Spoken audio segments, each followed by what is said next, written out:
দুপুরবেলা অশেষ ধন্যবাদ জানাচ্ছি আমাদের আলোকিত মানুষ হিসেবে এখানে উপস্থিত আছে বাংলাদেশ কৃষি উন্নয়ন কর্পোরেশন আমাদের এক্সিন স্যার, আপনাকে আমি ধন্যবাদ জ্ঞাপন করছি জনাব আবু আহমেদ মাহমুদুল হাসান সাহেব। আমি চ্যানেল 99 এবং জাতীয় পত্রিকা দৈনিক আজকে আলোকিত সভা থেকে সিলেট জেলা প্রতিনিধি হিসেবে আপনার সঙ্গে আছি। সম্মানিত এক্সিকিউটিভ ইঞ্জিনিয়ার সাহেব, আমি আপনার কাছে জানতে চাচ্ছি, হাসান ভাই আপনি এখানে জয়েন করাতে আপনার অনুভূতিটা কেমন লাগছে, এই কথাটা চ্যানেলে তুলে ধরবেন। আমি আপনার কাছ থেকে জানতে চাচ্ছি, যেহেতু রিগার্ডিং আপনি সেচ বিভাগে আছেন, এটা ডেভেলপ সেক্টর নিয়ে একটু আলোচনা করবেন আমার চ্যানেল 99 এবং জাতীয় পত্রিকা দৈনিক আজকে আলোকিত। সিলেটে বিএডিসির মধ্যে সিলেট জেলায় 109 যন্ত্র চলে। আর হচ্ছে আমাদের সিলেট জেলা যদি কোনো রাবার ড্যাম নাই, সুনামগঞ্জ আমার আন্ডারে, সুনামগঞ্জে আচ্ছা, এখন কোথায় কোথায় কাজ চলতেছে? এখন কোনো কাজ চলমান, এখন কাজ চলমান নেই আপনাদের? এখন কি এখন আমি বলি সিলেট জেলার রিজনাল কোনো প্রকল্প নাই। ঢাকা বেস একটা প্রকল্পের কিছু কাজ হয়, ওইটা চলতেছে, ওইটার কাজ এখন চলমান নাই। সামনের সিজনে ইরিগেশন মৌসুম হয়তো চলবে। আচ্ছা, তো আমাদের সিলেটের একটা প্রকল্প জমা দেওয়া আছে সিলেটের সেচের উন্নয়নের জন্য, তার প্রি-এক্সিকিউশন হয়েছে।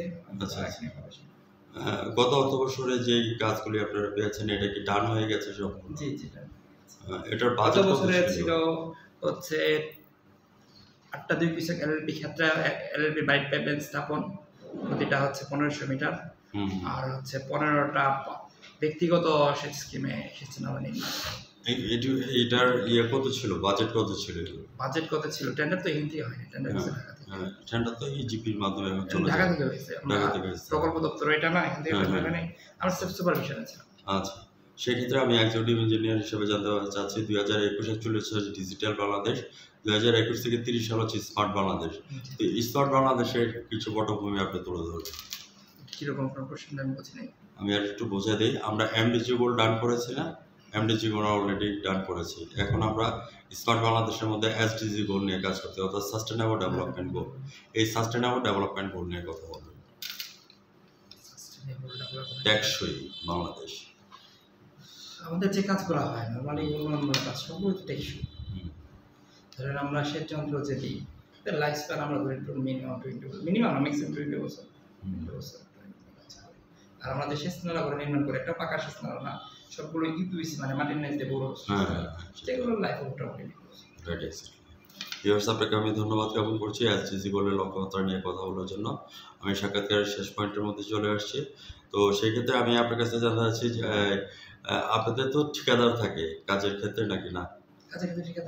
ঠিকাদাররা কেমন পারফরমেন্স করে, কাজের কেমন বা গুণগত মান কেমন?